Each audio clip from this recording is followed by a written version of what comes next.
It was a comical side note to the controversy which had experts and pundits up in arms, and brought Test cricket's bad light laws into question. The entire first session was rained out on day 4, and then play was abandoned again mid-afternoon when the match umpires ruled light was too poor to continue. Senior journalist Robert Craddock was livid at the decision, and responded strongly when asked if there should have been more cricket played. Match Centre, Australia vs India 4th TestEvery Test, ODI, T20I, and BBL Match Live. Sign up now. SCG fans shine phone lights 025 more cricket NEWSENGLAND Great Savage Sledge, can't be mentioning flat pitches when your highest score is 326, not specific. ACA president laments selectors' feedback to players. Ponting. Only 3 Aussie batsmen are a lock for Ashes. Worrying trend, the crippling batting trend dooming Australia first time in 31 years, Aussies embarrassed by follow on. Test cricket does not help itself. My thoughts on this were shaped by Alan Border. When he retired, he said, "There was never an occasion in my cricket career when I came off for bad light that I couldn't have kept playing, and I thought of that today." Craddock told Fox Cricket, "They should have got another 30 to 40 overs today, honestly. A big bash game would have just gone through the day, rumbled through. I didn't see a shot today that was light related." You think of racing car drivers, jockeys plowing through wet conditions. I mean, that's life-threatening stuff. For the majority, they were going to see 2 spinners bowling, not good enough for mine. Fox Cricket commentator and journalist Harsha Bogle agreed there should have been more cricket played.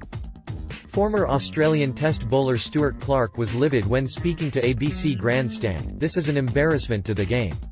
This is embarrassing.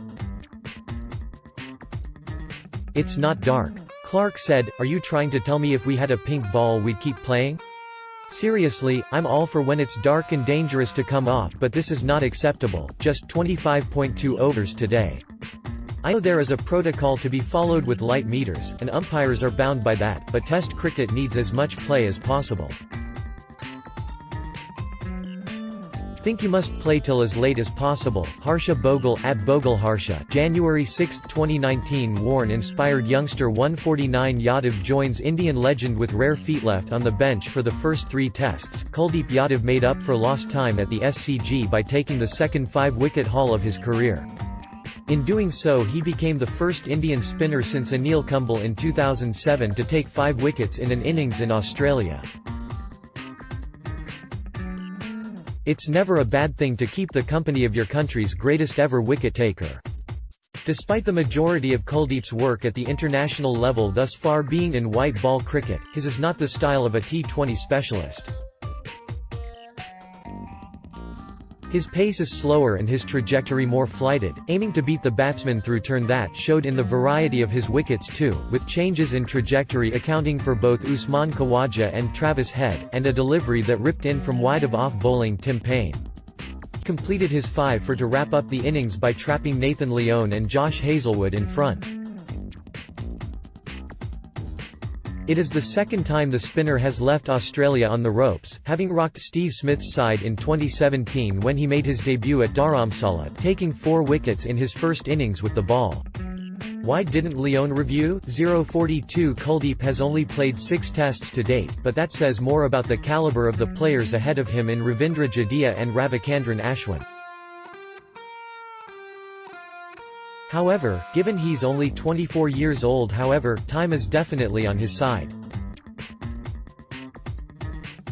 Lyon's non-review shows Aussies are down and out. Nathan Lyon was trapped LBW by Kuldeep Yadav on day 4, and despite the Aussies having 2 reviews to spare and only 1 wicket in hand, he didn't opt to review it.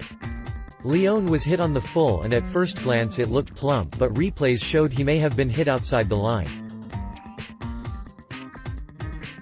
Lyon may well have thought he was out, but his inability to at least ask the question with the team in such a precarious position at 8-258 shows the fight has well and truly gone out of the Australian players. Australia have 2 reviews left, so I'm just wondering why they didn't have a crack at that. Shane Warne questioned in commentary, did it hit him outside the line or something like that?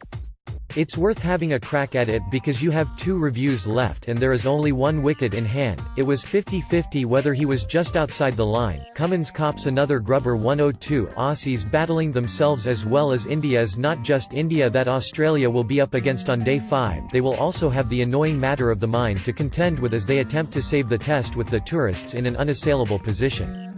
It's not just the state of the game which will have the Australian batsmen questioning their shot selection. No, it will be Pat Cummins' dismissal which will have them sweating.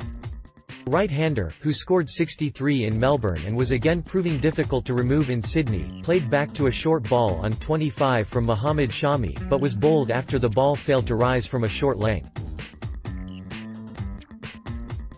It was a rare delivery that played a trick off the flat SCG pitch, but it will be enough to have the Australian batsman in 2 minds. Bounce the crap out of me. 126 stubborn Aussie tail could foil India's series might be gone for Australia, but India will have to fight hard for an emphatic 3-1 series win. This won't be a typical day 5 wicket. The occasional ball is staying low, but there are few demons in this pitch.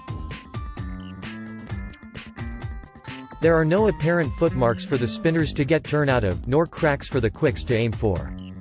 If the Australian top 6 can show some nous with their shot selection, something that is far from guaranteed, a draw should be attainable, particularly with a long tail. Mitchell Starc and Josh Hazlewood's 42-run 10th-wicket partnership was the latest example of stubborn resistance. While a draw will still confide Tim Paine's team the unwanted title of becoming the first Australian team to ever lose a home series to India, the result would show the character of the team.